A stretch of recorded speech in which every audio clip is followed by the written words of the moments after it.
بسم اللہ الرحمن الرحیم۔ شروع کرتا ہوں اللہ تعالیٰ کے نام سے جو بڑا مہربان اور نہایت رحم کرنے والا ہے۔ السلام علیکم ورحمۃ اللہ وبرکاتہ۔ حدیث حضرت جابر رضی اللہ عنہ بیان کرتے ہیں، رسول اللہ صلی اللہ علیہ وآلہ وسلم نے فرمایا، شیطان اپنا تخت پانی پر سجاتا ہے، پھر وہ اپنے لشکر کو روانہ کرتا ہے، وہ لوگوں کو گمراہ کرتے ہیں، ان میں سے اس کا زیادہ مقرب وہ ہوتا ہے جو ان میں سب سے زیادہ گمراہ کن ہو۔ ان میں سے ایک آتا ہے تو وہ بتاتا ہے میں نے یہ کیا، تو وہ کہتا ہے تو نے کچھ بھی نہیں کیا۔ آپ صلی اللہ علیہ وآلہ وسلم نے فرمایا، پھر ان میں سے ایک آتا ہے تو وہ کہتا ہے میں نے فلاں کا پیچھا نہیں چھوڑا حتیٰ کہ میں نے اس کے اور اس کی بیوی کے درمیان جدائی ڈال دی۔ آپ صلی اللہ علیہ وآلہ وسلم نے فرمایا، وہ شیطان اسے اپنے قریب کر لیتا ہے اور کہتا ہے ہاں تم بہت خوب ہو۔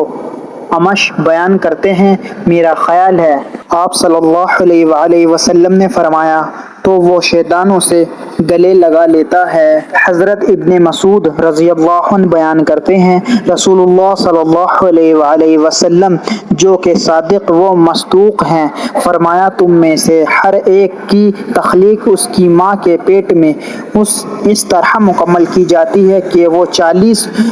روز تک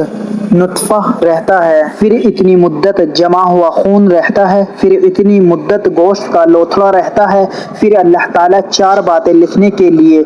اس کی طرف ایک فرشتہ بھیجتا ہے، پس وہ اس کا علم،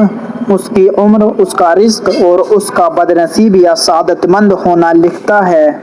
پھر اس میں روح پھونک دی جاتی ہے، پس اس ذات کی قسم جس کے سوا کوئی معبود برحق نہیں، بے شک تم میں سے کوئی شخص اہل جنت کے سے عمل کرتا رہتا ہے حتیٰ کہ اس کے اور جنت کے مابین صرف ایک ہاتھ کا فاصلہ رہ جاتا ہے تو وہ نوشتہ تقدیر اس پر غالب آ جاتا ہے تو وہ جہنمیوں کا سا کوئی عمل کر بیٹھتا ہے تو وہ اس میں داخل ہو جاتا ہے، اور اسی طرح تم میں سے کوئی جہنمیوں کے سے عمل کرتا رہتا ہے حتیٰ کہ اس کے اور جہنمیوں کے درمیان صرف ایک ہاتھ کا فاصلہ رہ جاتا ہے تو وہ نوشتہ تقدیر اس پر غالب آ جاتا ہے اور وہ اہل جنت کا سا عمل کر لیتا ہے تو وہ اس میں داخل ہو جاتا ہے۔